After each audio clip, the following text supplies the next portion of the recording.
Привет от нас! Вчера бяхме на разходка и ето тук се вижда пътя, по който минахме. Пътувахме към Южна Калифорния, по посока към Сан Диего, към градчето, което се казва Карлсбад. Ето сега в момента отиваме на Карлсбад и там имах интервю в една фирма, където е зелената стрелка, обаче преди това се поразходихме малко из градчето да го видим. Ето тук ми беше интервюто и след интервюто тръгнахме по този път да се върнем и да разгледаме от другата страна на планината как се гледат нещата. Ето там, където е зеленото, сега ядохме и на връщане минахме покрай езерото Елсинор, ето там, където е сега. И след това се прибрахме по този път, където се вижда в момента през центъра на града.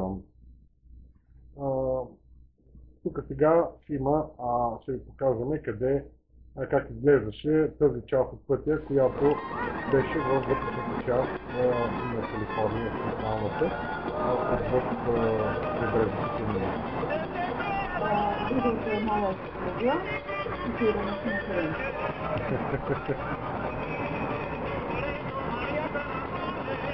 Ако има някакви коментари за физиката, моля след това. Тук е навигатор, се вижда седалната ли количка отвътре. Тук се вижда шофьор. Караме към езерото Елсинор.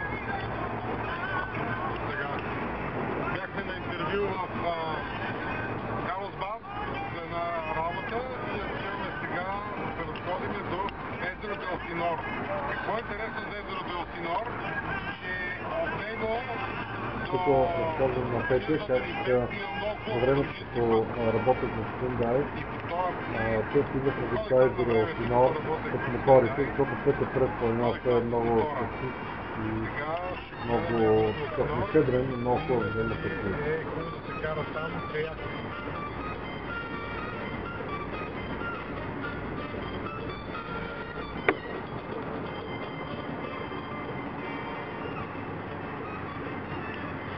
Сега сме по-вътрешността на Калифорния, вече не сме на крайбрежие.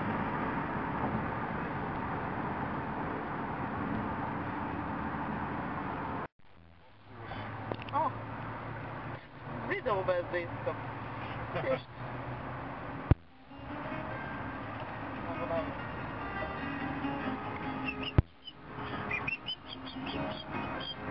Абе, чакай, като това видео да се великува.